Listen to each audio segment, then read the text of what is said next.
Hoy hablaremos de asegurar el buen camino del diseño web en test de usabilidad.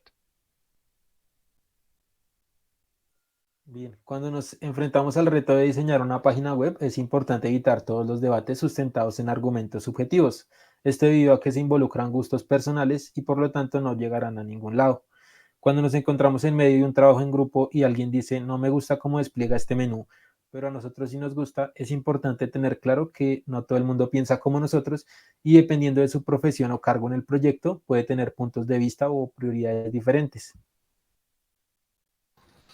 Tal vez piensen es que al usuario promedio le gusta más esto o aquello, pero ese tal usuario promedio no existe.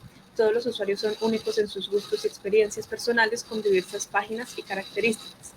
¿Cuál es la solución entonces? Simple, no preguntarse qué le gustaría a los usuarios, sino preguntarse si esta característica funciona en el contexto en el que se va a implementar y con la información que se le va a ingresar. Ninguna respuesta es buena o mala porque a los usuarios les vaya a gustar o no, pero sí hay cosas que nunca se deben hacer, solo que la gente nunca discute por eso. Para tener una respuesta definitiva, lo único que se puede hacer es testear, incluso si aún no se tiene la versión final del producto. El testeo hace parte del design thinking.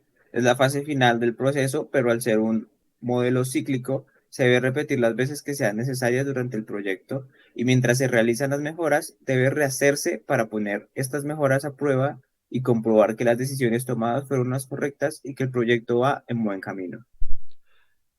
Hablaremos de los aspectos importantes, las pruebas de usabilidad desarrolladas por las empresas, donde éstas creen que es un recurso donde solo se utiliza al final del proyecto, pero ellas no saben que entre más temprano se realicen las pruebas es mucho mejor para el proyecto.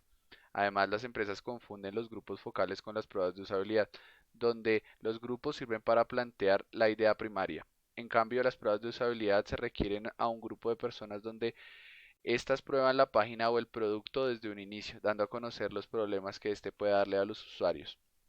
Las pruebas de usabilidad tienen algunos puntos importantes a tener en cuenta, como si es un gran sitio, hay que probarlo. Ensayar con un usuario es mejor que no ensayarlo con ninguno. Probar con un usuario al inicio es mejor que probar con 50 al final. Estos puntos nos harán mejorar tiempo y dinero. Adicionalmente, tener un producto mejor al final donde los usuarios encuentren mejor calidad y menores errores. Ya para hablar del desarrollo de la prueba, para realizar una prueba podemos recurrir a dos alternativas, las pruebas tradicionales y las pruebas hágalo usted mismo. En la primera se contrata a una institución o persona especializada que realiza las pruebas y obtendremos un reporte completo sobre los problemas de usabilidad, pero con la desventaja de que los costos sobrepasan los $5,000, por lo que este tipo de pruebas se realizan cuando el producto está en una etapa casi final. En cambio, cuando realizamos las pruebas por nuestra cuenta, tenemos la posibilidad de aplicarla en todo el proceso de desarrollo y esto beneficiará mucho al producto final. Además, con 3 usuarios será suficiente para obtener información sobre los problemas de usabilidad más importantes. Las metodologías usadas para realizar los tests son tantas como se puede imaginar. Algunas son los test A/B, el card sorting, los grupos focales, las encuestas y muchas más. Podemos contar al menos 20 métodos distintos. El mejor para cada ocasión depende de los problemas que se buscan solucionar o de las preguntas que se buscan responder. A veces es mejor usar métodos donde la gente interactúe con el producto y otras veces es mejor hacer preguntas para medir el impacto social de la marca. Podemos elegir el método óptimo siguiendo una gráfica que cubre todas las dimensiones del proyecto, actitudinal y conductual, y cualitativas y cuantitativas. Una pregunta que puede surgir es ¿con cuántos usuarios se deben realizar los tests? Estudios han mostrado que la cantidad óptima es 5 personas, pero hay excepciones, como con los estudios cuantitativos que necesitan al menos 20 personas, o en el card sorting que se necesitan al menos 15, y en el eye tracking que se necesitan 39 para conseguir mapas estables. Como hemos mencionado antes, lo importante es analizar bien el contexto para elegir el método o combinación de métodos que funcione mejor para el proyecto que estamos realizando.